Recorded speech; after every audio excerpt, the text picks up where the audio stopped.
ha sido muy difícil. El problema de la movilidad en Querétaro no tiene 3, 4 años. Lo venimos padeciendo desde hace 20 años cuando Querétaro comenzó a recibir a muchísima gente de fuera, que comenzó a recibir o a percibirse como una mina de oro o un diamante en bruto para todos los mexicanos, y eso hizo que creciera la población, ¿no? Siempre he sido una persona muy ligada al tema de marketing, ¿no? O sea, antes de hacer un nombre pienso cómo podría ser la publicidad. Entonces me imaginaba yo a un barrendero con su uniforme anaranjado, como los vemos recogiendo la basura en las calles, que hacen una extraordinaria labor. Me los imaginaba en la tribuna de la Cámara de Diputados, ¿no? El barrendero hablándole a los diputados, y me imaginaba a un diputado empujando un carrito de basura, ¿no? Cambiar los papeles, el poder ciudadano y el ciudadano con poder, ¿no? Por eso surge Ciudad y Poder. Pero hoy el problema toca otro extremo, es el exceso de información y el exceso de digerir, ¿no? La información. La gente ya inclusive actúa de manera automática. Tú le pones una foto de una persona y dices, este es violador, y comparte y critica, ¿no? Y ya no se acuerda al día siguiente lo que compartió, pero ya está eso. Las fake news o las noticias falsas son más fáciles de procrearse, de reproducirse en un medio digital, en las redes sociales. Creo que eso está originando una gran descomposición de la sociedad.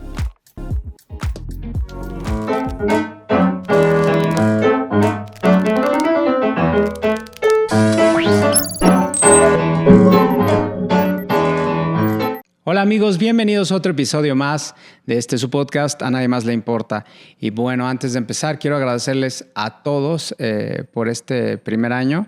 Acabamos de cumplirlo y fue muy importante, gracias a ustedes, que sigan compartiendo, suscribiéndose, y recuerden que este es un canal de procesos donde conoceremos historias, levantones, caídas, toda la parte de los procesos humanos que son normales en las personas. Y bueno, antes de empezar con el invitado de hoy, pues quisiera platicar un poquito de él. Él es licenciado en Derecho por la UAC. Y él colaboró con un medio, es el primer medio que colaboró, se llama Voz de Querétaro, en 1985.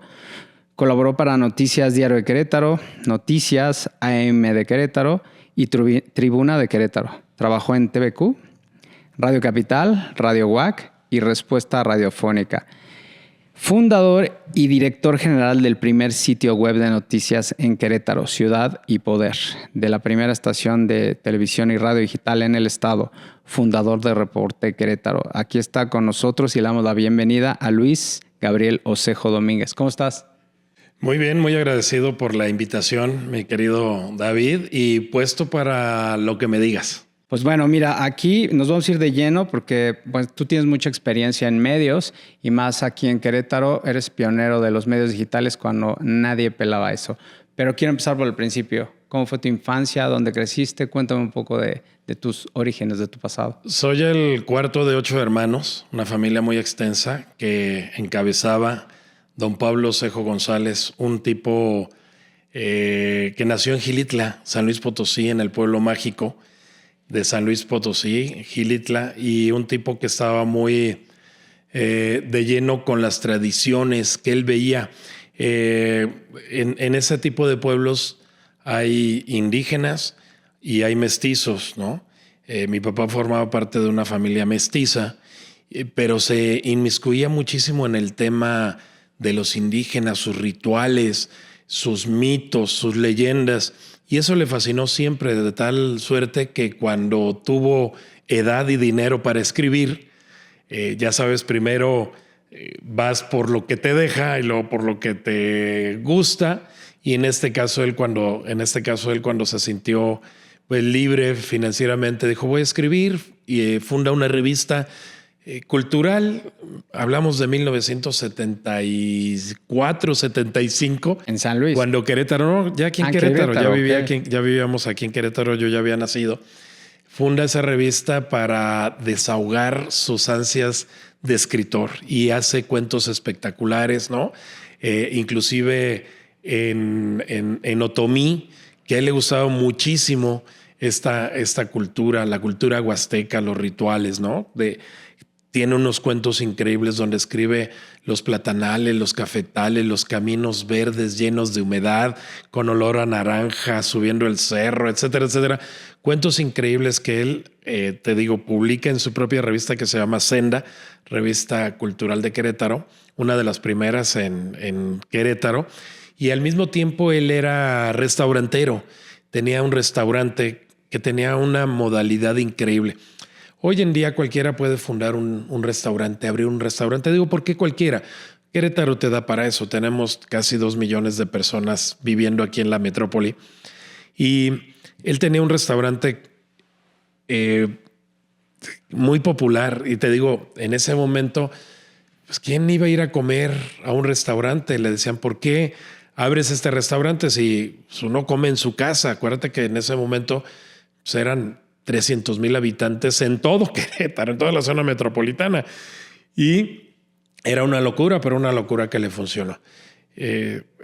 Yo lo veo a él, lo que hace, y como hijo sándwich, ya sabes, quieres llamar la atención y la mejor manera de llamar la atención es tratar de parecerte.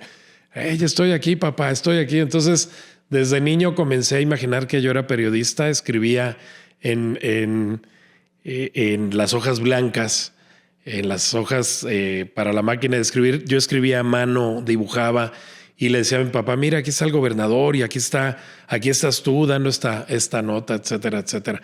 El restaurante, con ello termino esta increíble historia de mi padre, este increíble viaje de mi padre. Tenía una sección que le llamaba La Alfombra. Tú puedes ir a tomar un café y estaba lleno de libros.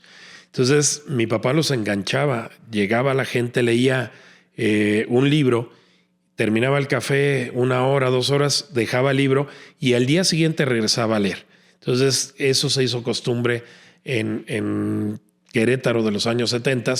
Y te decía, volviendo a mi infancia, pues fui un hijo muy accidentado, 3, 4 fracturas de codo, de brazo, de rodilla, etcétera, etcétera.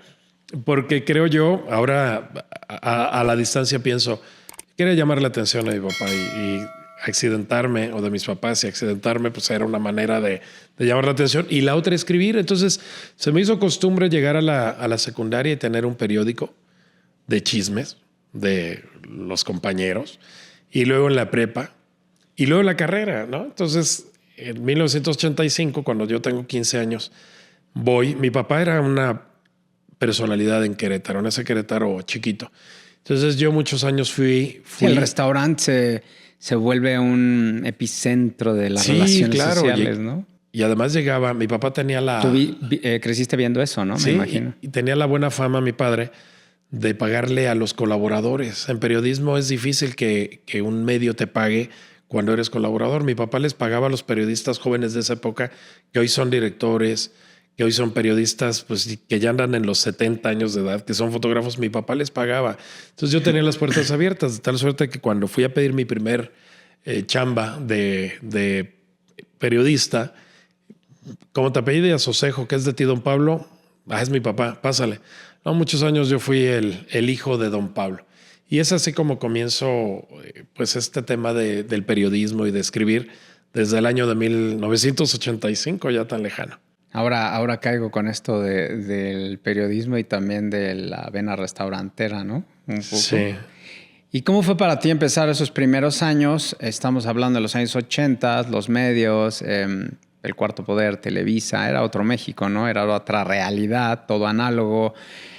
Y pues todo era controlado por poquititos medios, ¿no? En pocas personas, ¿no? ¿Cómo sigue un poco hoy a la fecha, pero muy diferente?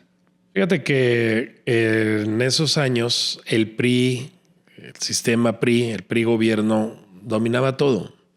Hoy es un juego de niños frente al dominio tan poderoso que tenía el Partido Revolucionario Institucional, de tal suerte que todos los diputados eran priistas. Cuando se abre un poco el tema de la ley que te permite las organizaciones político-electorales, la LOPE, te permite ya llevar plurinominales, que dependiendo del número de votos que tenía un partido podías acceder a una curul en la Cámara. Pero todos los 18 municipios de Querétaro los gobernaba el PRI, el gobierno del estado Mariano Palacios Alcocer, del PRI, los diputados pues, de 12 que había en ese momento, pues 10 eran u 11 eran del PRI y por ahí el negrito en el arroz de la oposición, de tal suerte que los periódicos eran, no ha cambiado mucho, pero en ese momento era pues prácticamente voceros del poder, ¿no? Tenías que escribir, no te podías saltar una línea que no te hubieran dictado desde el gobierno. Entonces cuando yo comienzo a escribir, está inmerso ese sistema. Comienzo yo a escribir en un periódico de oposición, se llamaba La Voz de Querétaro, que el director era Juan Álvaro Zaragoza Lomelí, en paz descanse. El subdirector era Alfredo Botello, que ya fue senador, ya fue muchas cosas en el Partido de Acción Nacional, era opositor al PRI. Por eso el periódico creo que duró solamente 60 días, quebró, y fue mi primera experiencia. Entonces, de lo que veíamos en ese momento a lo que hoy tenemos, no se diferencia mucho, ¿no? Las redes sociales te abrieron mucho el espacio para la expresión. Los medios tradicionales siguen siendo controlados por quien controla el gobierno, ¿no? Entonces esa fue mi primera experiencia, David. Y este encontronazo, pero tú ya traías pues de casa como ciertas bases, ¿no? Por esta convivencia en el restaurante, lo que hacía tu papá con la revista, pero ¿cómo fue llegar a la realidad literal, palparla y sentirla de los medios en México? Y en general, la comunicación ya después de entrar de lleno. Mira, mi papá tenía otra cachucha. Otras 2 cachuchas. Ya te dije, restaurantero y director de la revista Era cultural. Era comunicólogo, tu papá. No sé, era contador.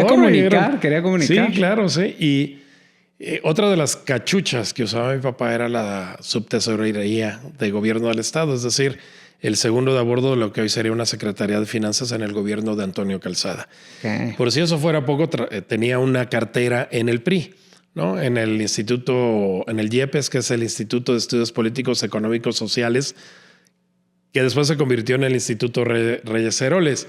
O sea, es un combo completo mi papá. Entonces es un crisol donde yo veo diferentes caminos. Y, ¿sabes? El periodismo me acercó mucho al tema político, que es también otra de mis pasiones. Porque cuando yo hice el periódico en la secundaria, pues yo era el más popular. Pues yo era el que controlaba la información, el que la difundía, el más conocido, de tal suerte que cuando se convoca a elecciones para presidente de la Sociedad de Alumnos, pues yo gané. Repito, la experiencia, el camino en la preparatoria. Fíjate que yo estudié en una preparatoria icónica, de la preparatoria Centro. De la preparatoria Centro salías preparado no solamente para ingresar a la universidad, salías preparado en oratoria, salías preparado en política.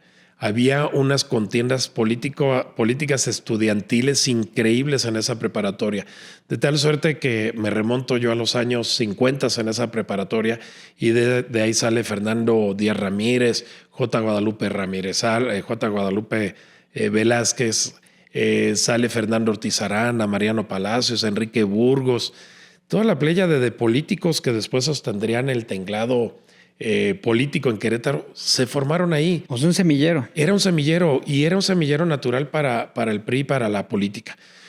Recibías cursos de oratoria, pero además te ponían a competir en la propia estructura, te ponía a competir por la presidencia de la sociedad de alumnos.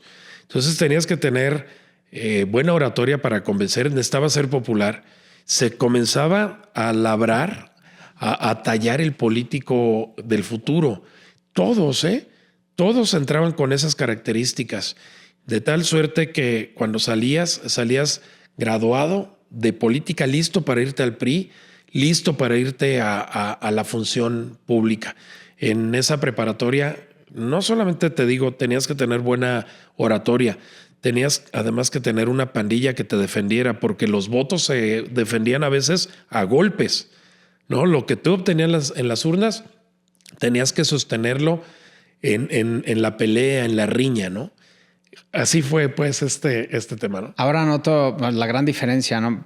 Nos vamos a brincar un poquito los tiempos, pero ya que estamos en este tema, se siente la distinta preparación. No estoy demeritando a los políticos de hoy, pero es muy distinta, ¿no? Y creo que este preámbulo que se tenía antes y este ambiente y esta preparación y estas ganas de competir, ¿no? Puede ser una competencia sana o a lo mejor un poquito más feroz, pero hoy en día se siente. Para mí los políticos del día de hoy son muy guangos, muy...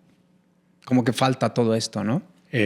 Fíjate que yo debo de agradecer a la vida, a Dios, al universo, como quieras llamarle, que me haya puesto entre dos generaciones. Va a ser muy difícil que se repita. Estas generaciones a las que tú también perteneces, donde vivimos sin internet, vivimos sin teléfonos, vivimos sin tecnología. Lo más cercano que teníamos tú y yo en tecnología era ir a las maquinitas, meter una moneda y jugar Pac-Man, jugar Spade, no sé, cualquier otro de esos juegos. Pero luego tenemos que evolucionar como evoluciona la tecnología. Y en política es lo mismo. En política yo debo de agradecer haber conocido y trabajado para ellos, inclusive gente como Fernando Ortiz Arana, Mariano Palacios Alcocer, Enrique Burgos García, Marco Antonio León Hernández, gente que se preparaba mucho, gente que leía, que era culta, gente con la que podías platicar y grabarlo y escribir un ensayo de lo que te platicara sobre la democracia, sobre las clases políticas en la antigua Grecia, sobre historia política, sobre historia de México, de las colonias, precolonial, etcétera, etcétera. Hoy los políticos, como bien lo dices, las nuevas generaciones de políticos, lo que más te ofrecen es saber bailar bien en TikTok, tener un carisma artificial creado por las redes sociales. Pero cuando tú les preguntas, ya no hablemos de cultura europea o de cultura asiática, cuando tú les preguntas de cultura local, oye, ¿quién fue el gobernador hace 50 años? No saben, ¿no? Y creo que y hago votos porque regresen los políticos de antaño, los políticos que eran maestros de la política y no como dijiste, guangos. Sí, ¿Guangos dijiste? guangos. Políticos guangos que son de fachada nada más, ¿no? Sí, porque digo, no puedo calificar al 100% que No. la política de antes esté súper bien, ¿no? Pero sí había unas bases como... Pongo el ejemplo de mi abuelo que empezó de IBM en un banco y terminó de director corporativo. A eso voy. Hoy Sí. en día ver esos casos es imposible. Han venido aquí a platicar profesores, ¿no? Del TEC, de algunas universidades, y ahora ya no cuentan las faltas. O sea, ya no son parte de para aprobar, y la otra es que quieren salir y ganar. Yo quiero 40,000 pesos. Sí. Vino una chica que asesora, Mariana, que le mando un saludo a nivel curricular a muchas personas, pero va a las universidades y se da cuenta de cómo está este mindset de los chavos. Decir, no, yo quiero de gerente para arriba. Y pues no, y un político, para mí, el otro ha platicado con Mara Montaña, es cómo quieres conocer o resolver un problema como servidor público si no vas a donde está y lo vives. No de que voy, visito el lugar y digo, no, pues sí, creo que sé cuál es el problema. No, a ver, quédate un día completito. Siente el frío. Siente que es estar ahí. Eso es ponerte en los zapatos, no vivir su vida, que es distinto, por un día. Sí. Por 7 días. Entonces a mí siempre me ha parecido absurdo en todas las campañas que prometan, que digan, cuando ni siquiera pueden hacer eso. Movilidad. ¿Ya tuviste una bici y ya anduviste por todas las ciclovías de Querétaro? No, ¿verdad? Y luego ves a los titulares de movilidad, están panzones y dices, ¿cómo es posible? No te vas a ver este hombre, con todo respeto, ¿o no? Sí, me vino a la mente una persona, pero sí, totalmente. Acabo de ir acuerdo. al foro de la bicicleta que fue aquí hace una semana, 2 semanas, y entonces se presentaron y dije, no, pues, seguro no sabe. Hay que usar las cosas desde Sí, ahí, claro, ¿no? sí. Me acabo de subir, estoy usando mucho ahorita el sistema de transporte Querétaro Bus, obviamente los articulados y los que van sobre el carril, está muy bien. Sí. Está muy bien. Los otros ya los conozco desde el DF, son un volado, ¿no? Pero estos articulados digo, bueno, por ahí, pero que se replique, pero está muy bien. Sí, es un gran avance en movilidad y es que ha sido muy difícil. El problema de la movilidad en Querétaro no tiene 3, 4 años.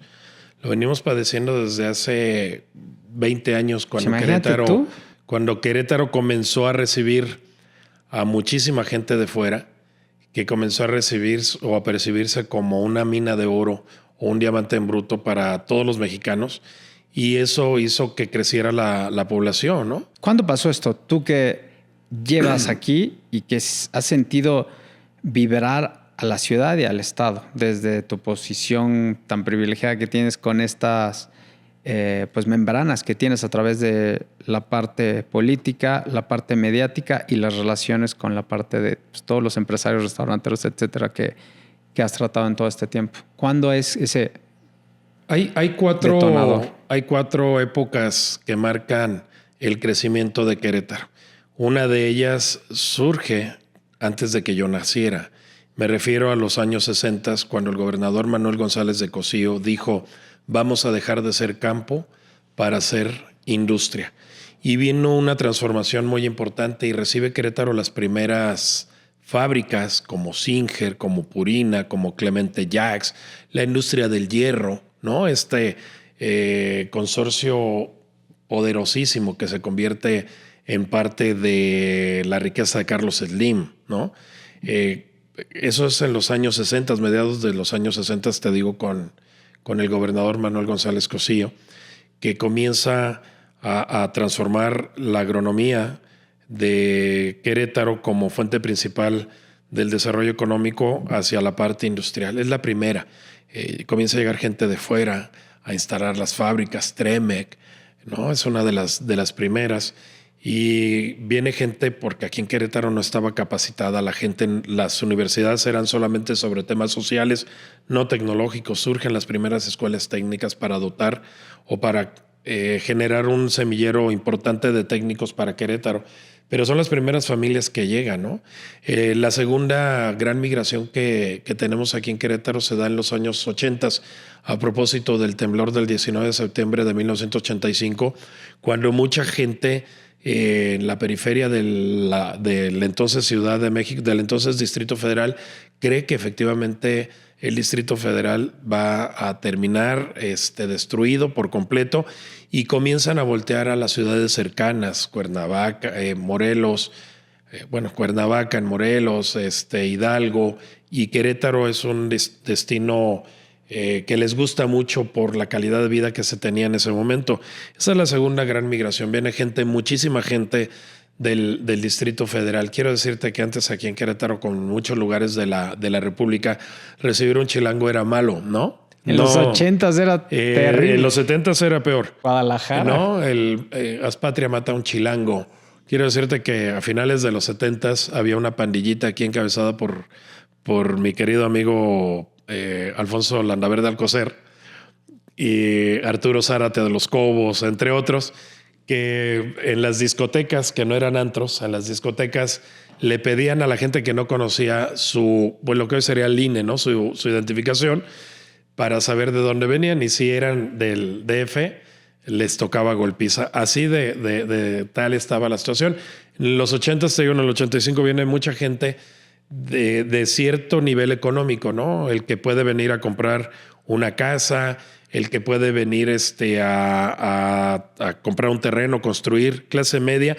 Y la política del gobierno federal es la descentralización. La primera gran descentralización que da aquí es en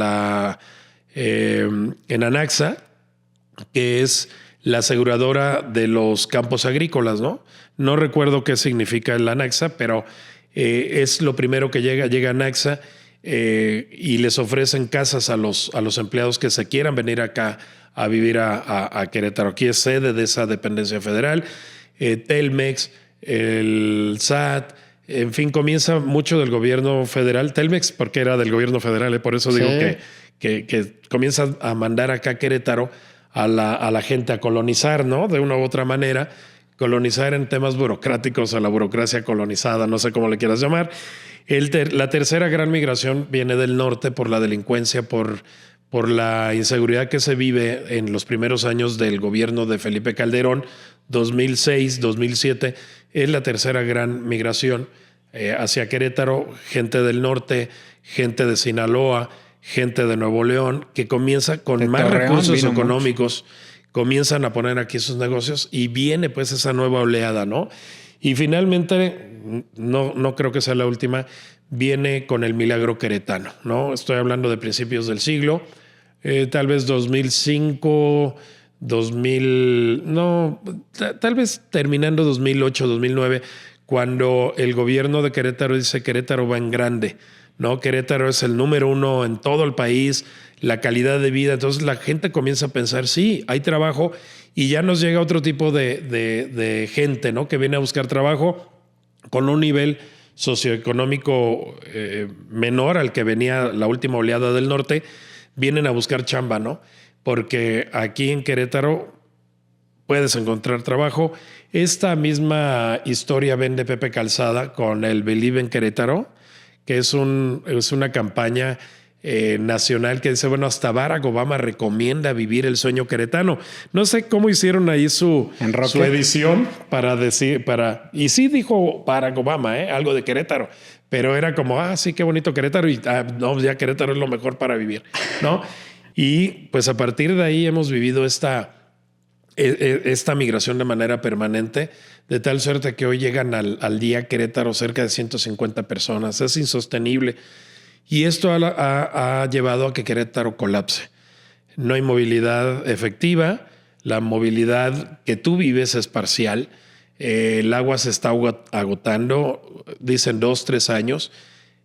No hay agua. No hay agua debajo del subsuelo. Eso provoca un clima pesado, un clima de mucho calor. Y me parece que algo se tiene que hacer para seguir recibiendo gente. Tampoco pienso yo en Donald Trump y en un muro, pero creo que sí, las autoridades deben de tener políticas que te permitan mantener la calidad de vida que mantuvimos. Hay quien dice, otros estados están peor. Sí, pero pues yo he vivido aquí toda la vida y hoy estamos peor. No me importa lo que pase en Michoacán, lo que pase en Jalisco, en Nuevo León. Me importa mi entorno, ¿no? Y pasando un poco a la parte mediática, justo retomando esto que estás diciendo, yo que empecé este proyecto me ha dado la posibilidad de conocer unas personas maravillosas, ciudadanos que están haciendo cosas por la ciudad donde estamos. Vino acá Ricardo González, el sheriff verde, no sé si lo... Sí, cómo no. Él está proponiendo arborizar, ¿no? Que es una cosa que viene, platica de cómo la importancia que tiene y el impacto que tiene. Y dices, bueno, ¿y el gobierno qué onda? Ya el gobierno lo está buscando porque se quedaron cortos. Y justo esto que dices, el gobierno tiene que hacer, pero también como ciudadanos. También vinieron aquí 2 chicas de residuos orgánicos. Nosotros tenemos desde nuestra trinchera que empezar a hacer un cambio real, ¿no? Con los residuos, con cómo nos movemos. El problema de movilidad es terrible. Yo vengo del DF, sé muy bien cómo es eso, pero volteo en el coche y veo el mismo problema. ¿Qué? Una persona por coche. Sí. O sea, el gobierno no te va a decir, oye, bájate de tu coche. Mira, cuando construyes espacios para carros se llenan. Lo que tenemos que construir son espacios para bicicletas, espacios peatonales. En Querétaro el promedio de movilidad por persona es de 4 kilómetros. Es de 4 kilómetros. ¿Cómo haces esos 6-7 trayectos en promedio? Tú tienes 6 o 7 trayectos. Piénsalos bien. Sí, no, por supuesto. 6 o 7 promedios, traslados en promedio. Hay gente que usa la bicicleta, hay gente que usa la zona peatonal, las banquetas, transporte público, transporte privado, transporte público-privado como el Uber, ¿no? Plataformas. Y yo lo que sí creo es que el gobierno tiene que generar políticas desde la manera en que construyes. Tenemos aquí evidente, 5 de febrero yo te invito a que lo camines. Te voy a decir, yo sí ya lo hice. ¿Sabes? ¿Has visto los perritos terrible que se van a la sombra? Era yo uno de esos. Caminas, el sol está abrasador y dices, ¿dónde hay una sombra? No hay. ¿Cómo puedes decirle a la gente camina? Yo sí caminaría. Todos. Yo creo que todos caminaríamos, pero con una zona arbolada, pero segura también, porque también en la maleza surge la inseguridad, ¿no? Es la ocasión para el delincuente. ¿Cómo puedes decirle a la gente camina? ¿O cómo puedes decirle a la gente súbete al camión? ¿No? Cuando, te insisto, hoy está resuelto de manera parcial. Yo lo que había propuesto hace algunos años es que tuviéramos un sistema periférico con estaciones, pero ni siquiera estamos hablando de una estación de tren. El terreno de Querétaro es muy costoso para construir un tren, ya sea sub o a nivel de tierra. Pero además, si 5 de febrero tardamos tantos años, no quiero, y por favor no quiero dar ideas de que construyan un metro. Vamos a terminar allá por el 2050 y tantos. Lo que sí se pueden hacer es generar transporte público articulado, lo que conocemos como orugas, ¿no? Y que salga de Santa Rosa a Jáuregui, de la última comunidad, que en este caso es San José de Buenavista, aunque hay quienes dicen que es Charape de los Pelones, pero sobre la 57 es San José de Buenavista, y que haga el recorrido hasta Centro Sur, pero que salga a las 7 de la mañana y luego sale a las 8 y que haga el recorrido 5 de febrero, agarrar la 57, bajar por Bernardo Quintana y otra vez incorporarse. Insisto, sí tenemos que hacer nosotros, pero el gobierno tiene que procurar con obras esas políticas, ¿no? Nosotros podemos ser un factor muy fuerte, porque te digo que el sheriff subió un video ahí de Barrio Santiago, ahora donde está el Califa, bla, bla, bla, y en el render venían árboles y habían puesto unos matorrales. Sí. Y el video logró y ya plantaron los árboles. A ese nivel de decir, oigan, vean, o sea, ¿cómo piden que la movilidad sea mejor? Como dices tú, hay que plantar árboles, hay que hacer seguro. Yo me estaba moviendo en la ruta de Constituyentes y la verdad, digo, no en horarios pico, pero súper bien. Sí, como no, También, claro. te digo, es como parte de, ¿no? Incentivar esta parte como ciudadano a tu hijo, decirle, vente. Mi hijo estaba fascinado así, wow, yo en el DF me movía así. El DF es una muerte, ¿no? Sí, oye, corrijo, no son 4 kilómetros, son 4 trayectos, pero son cerca de 40 kilómetros por persona, todos los días. Todos los días generamos esa cantidad de millas, digamos, ¿no? Sí, yo no me muevo tanto. O sea, te digo porque en el DF yo así planeaba mi vida en un círculo de 5 o 10 kilómetros y en ese círculo me movía, pero sí se puede. Pero bueno, y pasando a otro tema, esta parte de pionero de los medios digitales, ¿cómo fue? Porque me imagino que enfrentaste una resistencia terrible en aquella época, porque ¿qué estás haciendo? ¿Por qué te vas allá? Si aquí es donde está el negocio, ¿no? ¿Por qué viste? ¿Qué te dijo tu intuición para decir, vamos a ir por aquí? Ya no tenía dinero para imprimir. Venga. Así de sencillo. Yo imprimía. Y cuando ya no tuve dinero porque era muy costosa, sigue siendo muy costosa, pero hoy pues ya la empresa está sólida, ya no tenemos ese problema, pero cuando comenzamos hace 22 años pues era para nosotros imposible imprimir. Duramos cerca de 1 año y medio imprimiendo una revista y cuando ya no la podemos imprimir, pues a alguien se le ocurre que se ve bonito el Adobe Illustrator, que se ve muy bonito, que lo podemos subir a internet. Lo subimos y fue un hit, ¿no? Porque antes de Ciudad y Poder, los periódicos a nivel nacional que tenían online, su edición online o en línea o en internet, escaneaban sus portadas y las subían. Y decían, ya tenemos página web. Y comenzaron a hacer los primeros experimentos al Universal, Reforma, para convertirse en un medio digital, pero fue una evolución muy lenta. Acá con nosotros, pues se vio bonita la revista que habías hecho en Adobe Illustrator, se ve bonita en la pantalla y a la gente le llamó la atención. Pero sí, nos enfrentamos a muchos temas como el hecho de que nadie sabía que era Internet, ¿no? Cuando yo iba a vender el espacio, me encontraba con viejos de 35, 40 años de edad. Y estoy siendo sarcástico, por supuesto, aunque sí eran viejos en ese momento, esas generaciones. Y pensaban que el Internet era un programa de Microsoft, ¿no? O sea, igual que tenías Word, igual que tenías Excel. Pues apriétale el Explorer para que abra, ¿no? Pues tienes que pagar, tienes que estar conectado, etcétera, etcétera.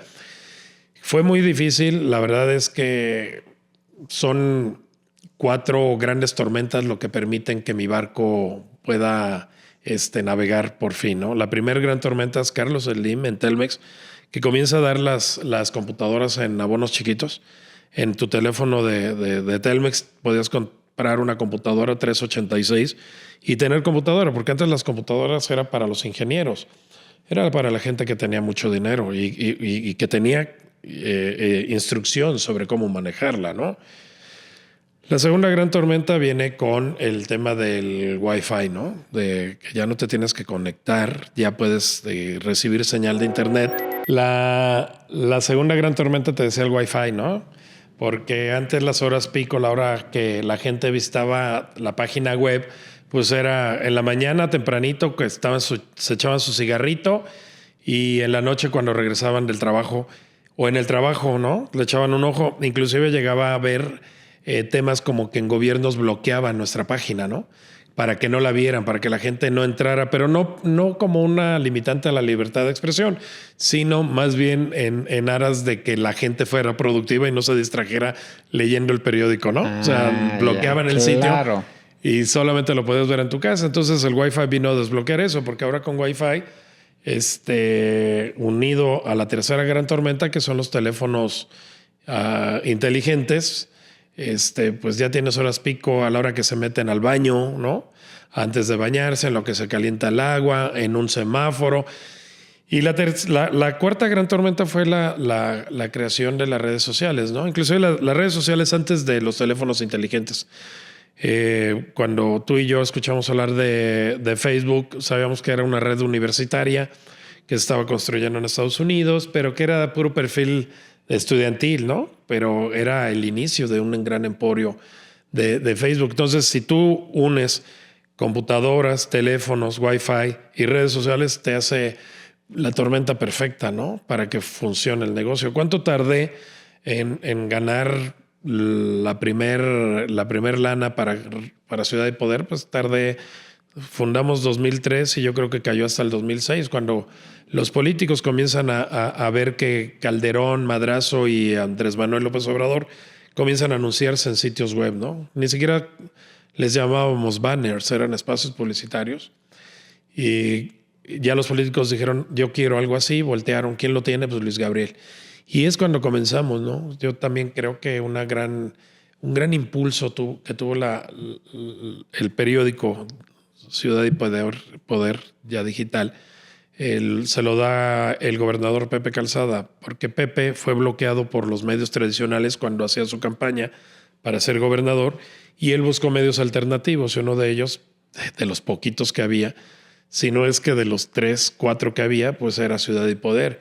Él hace su campaña en Ciudad y Poder, llega al gobierno y de manera natural dice, quiero publicidad en Ciudad y Poder. Es el que le da el impacto.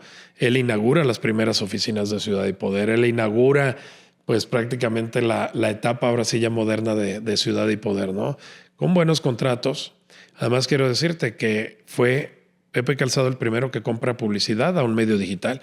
Paco Garrido jamás puso un peso en un medio digital, que no había muchos, ¿no? Sí, no. Entonces ahí surge Ciudad y Poder, ya se convierte de la casa de mi mamá y de mis 2 hermanos trabajando en esto, se convierte pues ya en un medio, en una empresa, ¿no? En una empresa que ya genera sueldos, que ya genera ingresos permanentes, constantes.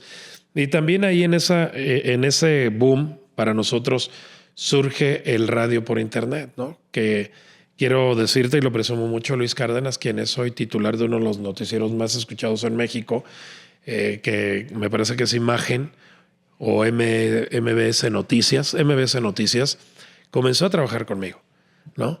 Él vivía aquí muy cerquita, por cierto. Él instala, porque es un tipo muy inteligente, instala teléfono, computadora y un módem. Y comenzamos a transmitir por primera vez en la historia de Querétaro radio por internet. Vino la evolución, compramos un TriCaster, carísimo. Carísimos. Como 300,000 pesos, te hablo del 2010. Y comenzamos a transmitir, ¿no? Comenzamos a transmitir antes de Face Live, antes de Periscope. Comenzamos a transmitir por Ustream, que después se convirtió en Justin TV, ¿no? Transmitíamos y era una maravilla. Y mis reporteros, que eran muchísimos, cubrían fuentes, eran 12 reporteros. Los periodistas se burlaban de ellos porque decían, mira, ahí vienen los reporteros de teléfono. Porque los reporteros yo no les daba cámaras, yo les daba teléfonos. Ya había el iPhone 2 en ese momento. El iPhone, el primero y el iPhone 2. Y eso lo hicieron, ¿no? Nos criticaban, decían, ay, su periódico es por Facebook. No.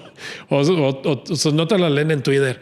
O su fuente es lo que publican los políticos en Twitter. Pues hoy se da eso. Y nace Reporte Querétaro en 2012. Si quieres, pasamos así rápido. Te comento presente porque viene de otra crítica, ¿no?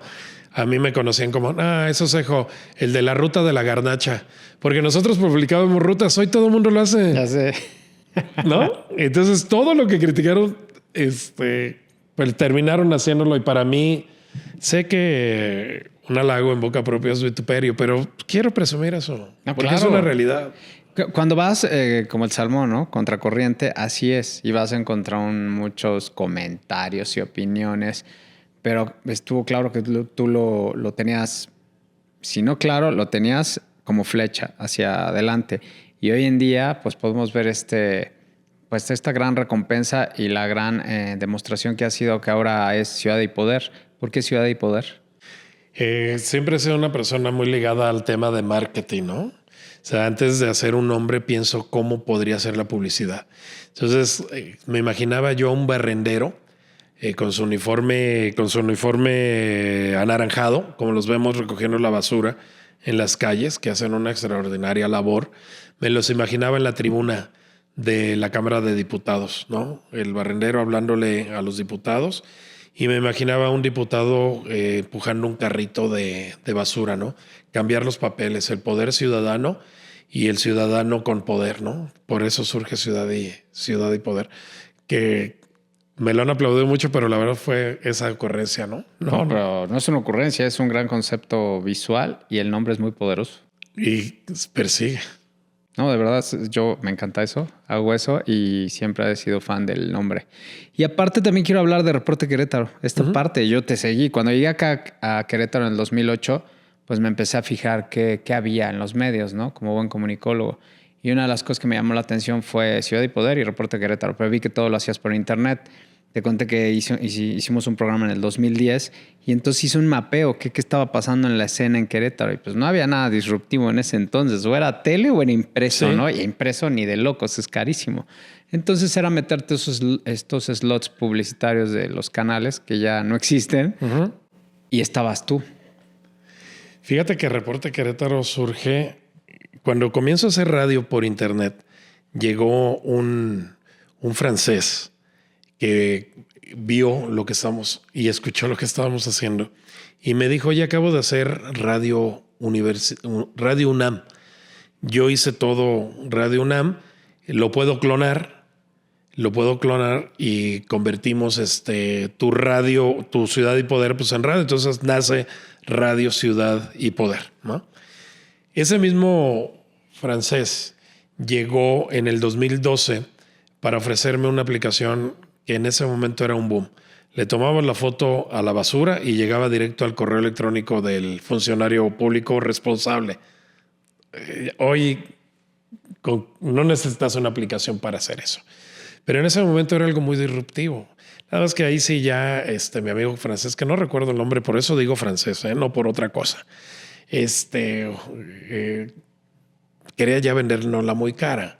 Y le dije que no. Pero yo me imaginé ese reporte ciudadano, ¿no? Ese reporte de la basura, del bache. Y dije, ¿cómo puedo hacerlo? Y cae la gran coincidencia que Facebook, ¿te acuerdas que las páginas, las fanpage eran solo para figuras de peso? Sí. No cualquiera podía tener una fanpage. No. Pero en el 2012 Facebook libera y dice ya, cualquiera puede ser estrella. Surge con esa idea y dije, pues en Facebook vamos a poner los baches, la basura, las inundaciones, todo. Y surge Reporte Querétaro, ¿no? Por mucha gente dice, oye, ¿por qué Reporte? Es como de mucho de periódicos. Si ustedes le hubieras puesto Turismo Querétaro, no. Pero era reportar, que el ciudadano reportara lo que estaba ocurriendo. Hoy es normal, pero en ese momento pues era un boom, ¿no? El que pudieras decirle a la autoridad, mira este bache, mira esta basura, mira esto que está ocurriendo. Facebook siempre me ha parecido a mí como una especie de coliseo. Yo me imagino que hace 2.500 años, 3.000 años, pues, por supuesto no ocurre, pero me quiero imaginar que al administrador del coliseo le dijeron, tú tienes que llevar gente, ¿no? Entonces comienza a ser gladiador contra gladiador, la gente atiborra el coliseo y se aburre, se va. Pues ahora mete 2 contra 1, luego mete animales contra cristianos. Facebook, para tener viralidad, tienes que estar generando ideas nuevas. Comenzamos con reportes ciudadanos de la gente que nos mandaba su reporte, Pero se aburrió la gente, ya se alejaban, ya no había likes, ya no había compartidas, etcétera, etcétera. Y dijimos, fotos viejitas, comenzamos a hacer pura foto viejita y la gente nos mandaba su foto de su abuelito construyendo el Corregidora, fotos icónicas Nostalgia. que hoy ves en internet que son comunes. Hasta luego las veo y digo, no, esa no es la historia que estás contando. Comenzamos a hacer eso, fue un boom, la gente se cansó, metimos nota roja, la gente se molestó. Hoy Nota Roja es el pan de cada día de los medios de comunicación. Y en una de esas hice la ruta de la torta, ¿no? Ya dije, ¿qué voy a hacer? A ver, una ruta de la torta, pues yo me la conozco de memoria, ¿no? No, nada más 5. Te puedo decir 20 tortas, ¿no? La de Alguera, la de Yegüita, de derecho, te puedo decir muchísimas. El caso es que hago eso y lo subo a Facebook de Reporte Querétaro. Ahí teníamos como 4,000 seguidores, 5,000 seguidores. Íbamos con restaurantes a vender. Me acuerdo de La Biznaga, que es un restaurante bien disruptivo aquí. Llegó un vendedor, oye, te vendo publicidad en Reporte. No, pues mejor te vendo yo. Mira, yo tengo más seguidores. Sí. No, nos humillaron. Pero bien, el caso es de que hago la ruta de la torta y en la tarde llaman a la oficina. Y llega la señorita que atendía el teléfono. Oye, está bien enojado un señor. Porque al día siguiente de la ruta de la torta, como nos fue muy bien, hice las 10 mejores pizzas de Querétaro. Al día siguiente de la ruta de la torta. Las 10 mejores pizzas se publican en Reporte Querétaro y llaman y es la señorita que me da. Habla bien enojado una persona. Me dijo chayotero en términos de restaurante, no sé cómo sea la palabra en términos de restaurante, pero me dice, ¿cuánto costó? ¿Por qué mi pizza no está? ¿Por qué mi pizzería no está? Es la más rica. ¿Cuánto les costó? Y le digo, 1,500 pesos. Vengan por él. Un negocio. Entonces comenzamos a hacer rutas, comenzamos a hacer los 5 mejores, los 3 mejores. Y el cuarto siempre nos llamaba. El sexto siempre nos llamaba. El 11º nos llamaba para que lo publicáramos. Y así nació la publicidad en Facebook hace 13 años, ¿no? Entonces llegábamos. Si quiero unas fotos así. ¿Me da las fotos? No tengo. Agencia. ¿Sabes qué? Compramos cámara, contratamos a una gente que supiera de fotos, chavitos. Ya teníamos. Llegábamos a un negocio, nos decían, quiero video. Ok, me pasa el video, no tengo. Otro negocio. Entonces hicimos una agencia y era el combo perfecto, ¿no? Podíamos hacer la foto, el video, el posteo. Y surgen los primeros influencers en Querétaro, ahí en Reporte Querétaro. Porque ahora era cara bonita o cara atractiva, cara empática, que estuviera comiendo pizza, que estuviera comiendo un helado, etcétera, etcétera. Y fue un boom de Reporte Querétaro. A tal grado, me acuerdo en una ocasión estaba en una reunión con medios nacionales. Estaba Milenio, estaba Excelsior. Reporte Querétaro llegó a ser el número 2 nacional. Sí, estaba muy... Ciudad y Poder llegó a estar arriba de López Dóriga, de Reforma, etcétera, etcétera. Pero me acuerdo que en esa reunión en gobierno yo traía el teléfono y le decía, mira, ya nos siguieron 50, 100. Así llegaban los seguidores a Reporte Querétaro. Teníamos videos de 50 millones de reproducciones. Wow. Nadie los tenía, pero ese fue Reporte Querétaro, David. Wow. Entonces, ahora esta Ciudad y Poder, veo que ya volviste a imprimir, ¿no? Sí. Cuéntanos un poquito de este nuevo proyecto impreso y del número que existe de las 50 mujeres. Sí. Previo a una pregunta bien importante que me gustaría... ¿Cómo has visto este termómetro en la sociedad hoy versus cuando empezaste esta medio digital con todo lo que está pasando, ¿sabes? En cuanto aquí a Querétaro.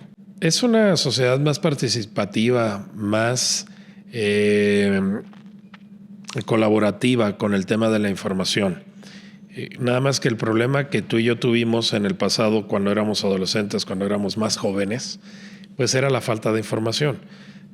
Para poder estar informados, cuando yo tenía 18 años, 20 años, tenía que tener 100 pesos mínimo diarios.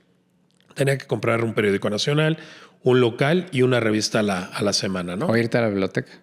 O irme a la biblioteca, ¿no? A la hemeroteca. Era muy caro para un joven informarse. Ya no hablemos de comprar un libro escrito por alguna eminencia europea, norteamericana. Pero hoy el problema toca otro extremo, es el exceso de información y el exceso de digerir, ¿no? La información. La gente ya inclusive actúa de manera automática. Tú le pones una foto de una persona y dices, este es violador, y comparte y critica, ¿no? Y ya no se acuerda al día siguiente lo que compartió, pero ya está eso. Las fake news o las noticias falsas son más fáciles de procrearse, de reproducirse en un medio digital, en las redes sociales. Creo que eso está originando una gran descomposición de la sociedad. Platicábamos de los políticos están pervertidos, están corruptos por nosotros, porque la sociedad también está pervertida, ¿no? Decían, los ciudadanos se merecen el gobierno, los ciudadanos tienen el gobierno que se merecen. Yo te diría que también los gobiernos tienen ciudadanos que se merecen, ¿no? ¿Dónde va a llegar esto, David? No sé si hay quienes dicen que vamos a tener que regresar a la época de prohibir el Internet, usarlo solamente para ciertas funciones. Me parece autoritario, pero ve la degeneración de la sociedad. Ve la deformación, la degeneración de nuestra sociedad por ese gran cúmulo de información, donde un tipo que no ha terminado ni la primaria puede debatir y mentarle la madre a un premio Nobel de literatura. Lo vimos ayer con la muerte de Mario Vargas Llosa. Ve todo lo que se está diciendo de él. Y es gente que ni siquiera ha agarrado un libro de Mario Vargas Llosa. ¿Estás de acuerdo? Mario Vargas Llosa. Que falleció, pero no he visto lo que... Mario Vargas Llosa, premio Nobel de literatura en el 2010, es atacado porque fue también un peruano que buscó la presidencia de su país. Y entonces, te digo, una gente iletrada puede orinar encima de la tumba de una eminencia como lo fue Mario Vargas Llosa, que podrá estar o no de acuerdo con su filosofía política, pero con su escritura siempre vas a estar de acuerdo, ¿no? Entonces, eso es lo que te da. Hoy tú y yo tú tienes estudios. Sí, te decía que hoy tú tienes estudios, lo que haces tiene un antecedente en escuelas, en instrucción, lo que yo hago, pero hoy cualquier persona sin ese conocimiento puede hacer lo que tú y yo estamos haciendo, ¿no? Entonces me preguntas que cómo veo a la sociedad, yo trato de poner mi granito de arena para que esto cambie, pero pues no es suficiente. Tenemos que comenzar con esa frase cliché, ¿no? Que la buena educación comienza en casa, pero si no hay una educación en casa, estamos viviendo esta terrible degeneración, deformación de nuestra sociedad. Y es que hablando desde el punto de vista de comunicación, no podemos también caer en el cliché de, bueno, lo de antes era mejor, ¿no? Ya sabes, típico en todas las generaciones se da con la música, con el arte. Pero lo que sí considero que es un punto muy importante partiendo desde la comunicación es que hoy en día esta democratización de las redes sociales trae muchas cosas buenas, pero también trae muchas cosas muy malas, justo porque debe haber una ética profesional para las personas que se ponen a cuadro. Hoy en día la famosa frase del tren del mame, ¿no? Que usan, es un exceso. Es un exceso porque ahora por eso tiene que haber una guía, ¿no? En casa, en las instituciones desde pequeños, explicarles el concepto de popularidad, de la responsabilidad, de que, ok, vas a hacer un video, ¿por qué? ¿Para quién? ¿Cómo? Porque quieres imitar algo que viste. Si a un niño no les permites acceso a ver cierto tipo de contenidos, pues ni siquiera le va a surgir la curiosidad. Entonces sí hay una responsabilidad por parte de los papás, de los formadores, en general, de los adultos, hacia las nuevas generaciones, ¿no? Creo que ahí es donde parte todo. Tú y yo crecimos en unos medios autoritarios, también terribles. No podemos aplaudir. Lo que sí, he platicado con muchos amigos, ¿no? Que muchos me criticaban. ¡Ay, vienes de la tele! Hoy en día, toda esa estructura es lo que me enseñó a tener una ética laboral. Claro. Que hoy en día no te enseñan, la vas aprendiendo, pero es una estructura que funciona igual en redes sociales. Tienes una pauta, tienes que hacer una agenda de producción, tienes que hacer, ¿sabes? En un Excel, tiempos y recursos. Esos son medios. A ti cuando te cuentan la historia de, oye, la película es dinero. Sí. Y es en qué tiempo ocurre esos recursos. Lo mismo en medios, ¿sí o no? Sí, si tú no totalmente. tienes una organización, platicaba con Manuel Hernández de Oxes, si lo conoces. Sí, también. Me decía, yo llego a los chicos del TEC que les doy clase y ni siquiera llegan puntuales. ¿Cómo carajos quieres dedicarte a algo de producción de medios si no eres puntual? Punto. Sí, no sé dónde vaya a acabar. No sé dónde vaya a acabar. La verdad es que puede haber tendencias hacia limitar. Puede haber tendencias, por ejemplo, estas leyes, ¿no? Las prohibitivas de no teléfonos en la escuela, que me parece muy bueno. Pero eso no es un tema digital, es un tema de educación, cuando alguien te está hablando, ¿no? O el hecho de no dejar que lleguen los niños a las redes sociales, pues también lo estás bloqueando porque hay conocimiento. Tiene que haber un gran movimiento y creo que ese va a ser el gran reto de la humanidad en los próximos 30 años, el poder volver al orden, ¿no? El poder volver al origen, que es esto, la educación, que son los valores, que son los principios. La autogestión, Porque ¿no? de otra manera vamos a ver gente más deprimida, gente más suicida, gente adicta al alcohol, a las drogas, a la destrucción, porque ¿qué mundo es el que quieres que sigan viviendo? Entonces yo creo que sí tiene que haber, no sé si en 10, 15, 20, 30 años, pero tiene que haber un refresh, un reinicio, ¿no? Apagar y volver a aprender. Pero para que eso ocurra debe de estar de acuerdo no solamente nuestros gobiernos, la sociedad, otros gobiernos, otros países, otros continentes. Es una tarea muy, muy larga. La verdad no le veo fin a esto, David. Y es que es la era digital. Estamos justo en el paradigma, ¿no? Se acabó la era industrial y ahorita estamos de lleno entrando a la era digital. ¿Cuáles serían en todo este proceso desde que inicias este medio digital hasta el día de hoy, en tu proceso, porque este es un canal de procesos y porque a nadie más le importaba más que a ti hacer esto e ir contracorriente, tu momento más alto y tu momento, pues, no sé si más bajo, sino más duro, que nos puedas compartir y que aprendiste? El inicio, la etapa en la que Ciudad y Poder fue la más difícil para mí. Porque yo era el reportero, era el que subía la información, todo, vendía.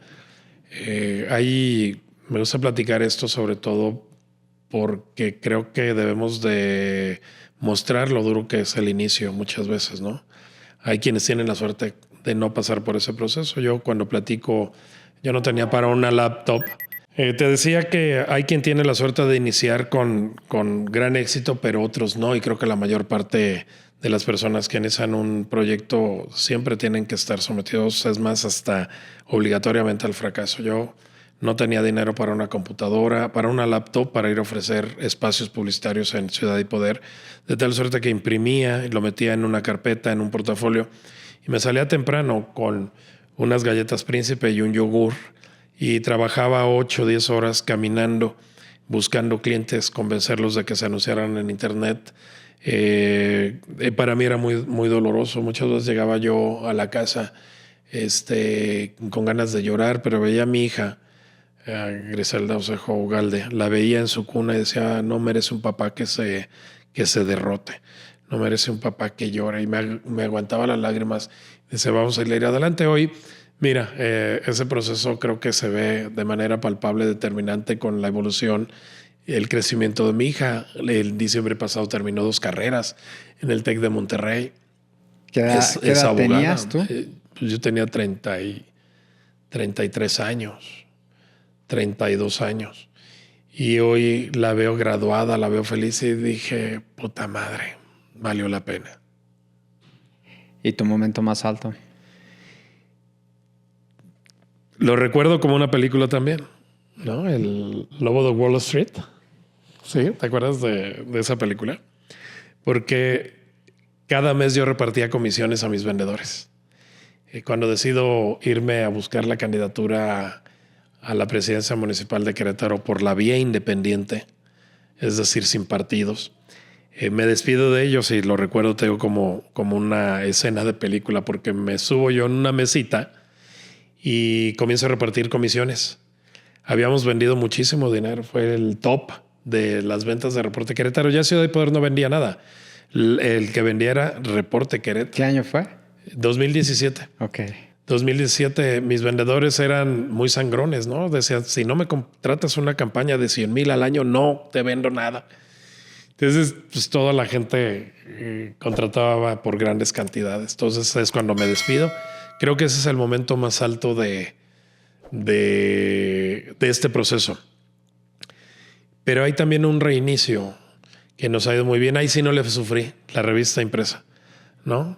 Surge como un número especial. Ya llevamos 3 años publicando la revista impresa. Entonces, creo que es una nueva etapa para Ciudad y Poder. Y creo que, hablando de estos procesos, creo que nunca debes de darlos por terminados, ¿no? El proceso es continuo y muchas veces el objetivo o lo que más te llena no es el final, sino es el camino. Y yo te puedo decir que hasta hoy el camino ha sido fabuloso. Siempre estamos en proceso. Gracias. Qué maravilla. ¿Y hacia dónde va Ciudad y Poder? A quitarse la marca de Osejo, de Luis Gabriel Osejo. Es el reto. Creo que ya mucha gente conoce más Ciudad y Poder. Creo que comienza a conocer más Ciudad y Poder que Luis Gabriel Osejo. Y Reporte Querétaro sí me rebasó. La gente no sabía que yo era el dueño de Reporte Querétaro, ¿no? Yo creo que el reto es ese, que Ciudad y Poder viva otros 20 y tantos años y que se vuelva a refrescar en 2 décadas más, ¿no? Por supuesto que es la idea que yo tengo y por eso siempre he tratado de trabajar con jóvenes. Siempre desde que se fundó la empresa, los primeros jóvenes de 16, 17 años fueron mis hermanos. De 15 años inclusive, y siempre he tratado de que sean los jóvenes. Yo quiero quitarme esa marca. Yo no quiero que Ciudad de Poder sea Luis Gabriel Osejo. Es uno de los graves errores que cometen los comunicadores que destacan, ¿no? Que cuando se mueren o se jubilan, se acaba su medio, ¿no? Y eso es lo que yo no quiero que ocurra. Yo quiero que Ciudad de Poder pues viva muchísimos años. Qué bueno. ¿Algún comentario final con respecto a tu proceso, a pues todo este recorrido como persona, como ser humano en Querétaro? ¿Cómo has vivido esta transformación de la ciudad, de la sociedad? Y en particular de bueno, ya son varios hijos que tienes ahora en digital. Sí, en digital no van a decir que sí tengo varios hijos. Sí, son hijos. Tengo uno. Sí, mira, comenzamos esta plática hablando de mi papá. Yo siempre tenía una gran envidia de mi padre. Decía, híjole, ojalá que yo pudiera tener una vida como la que él cuenta en la sierra, en la Huasteca. Tantas aventuras que le hicieron escribir tantos y tantos cuentos, yo lo envidiaba. Hoy te puedo decir que ya no tengo nada que envidiarle, que he vivido una vida plena, una vida muy satisfactoria y que espero que siga yo pues teniendo esa fuerza. Y sobre todo la mentalidad de crear siempre cosas nuevas. Entonces estoy muy feliz. Ya hablo de los años 80, estamos hablando ya de 40 años y en ese sentido quiero decirte que fui un privilegiado de haber conocido Querétaro, de haber crecido como Querétaro, ¿no? Esa es la realidad. Y por último, esta parte de análogo a digital y lo que viene de inteligencia artificial, ¿no? Que para mí es una licuadora, ¿no? Pero ¿a dónde te vas a posicionar tú? ¿Cómo lo vas a ver? Ahorita vas a estar ahí, pero va a llegar un momento que vas a decir, tal vez me retiro, ¿no? Un poco, tal vez. Nosotros estamos usando inteligencia artificial desde hace 1 año y medio, 2 años en la empresa. Por eso tengo menos empleados, porque la mayor parte del proceso digital lo realiza la inteligencia artificial. Hasta la edición de los videos, la corrección, la producción. Entonces nosotros estamos ya usando desde hace 2 años aproximadamente la inteligencia artificial en los procesos de producción de Ciudad y Poder. Entonces queremos abrevar más, queremos usar más inteligencia artificial. La revista cerca del 40-60% lo hace la inteligencia artificial. Entonces estamos inmersos en ello, David. No me espanta. Totalmente. Al contrario, me emociona. Ok.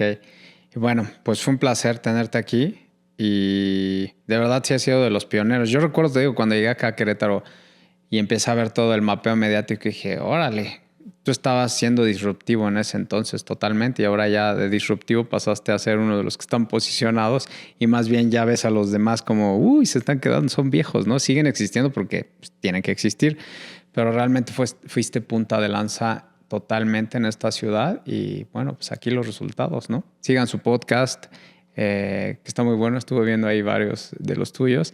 Y pues bienvenido otra vez y gracias por compartir tu proceso. Al contrario, muchas gracias, David. Un placer. Nos vemos y bueno, sigan compartiendo, suscríbanse y nos vemos en el siguiente episodio. Hasta luego. Pero uno tiene que vivir pensando en lo que sí le suma a la vida. Tú tienes que aferrarte a lo que te sostiene en esta vida. Tú tienes que aferrarte a lo que te hace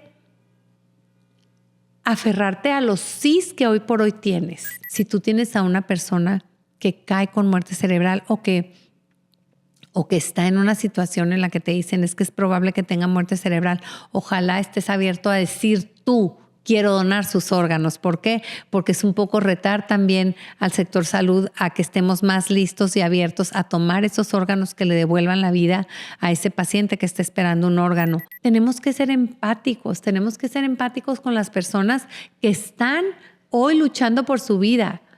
Si tú tienes a alguien, no tengas miedo a donarle en vida. Le vas a dar el regalo de la vida. Imagínate. ¿Qué regalo más grande le puedes dar a esa persona que quieres si no es la vida? A través del riñón, a través de un segmento de hígado.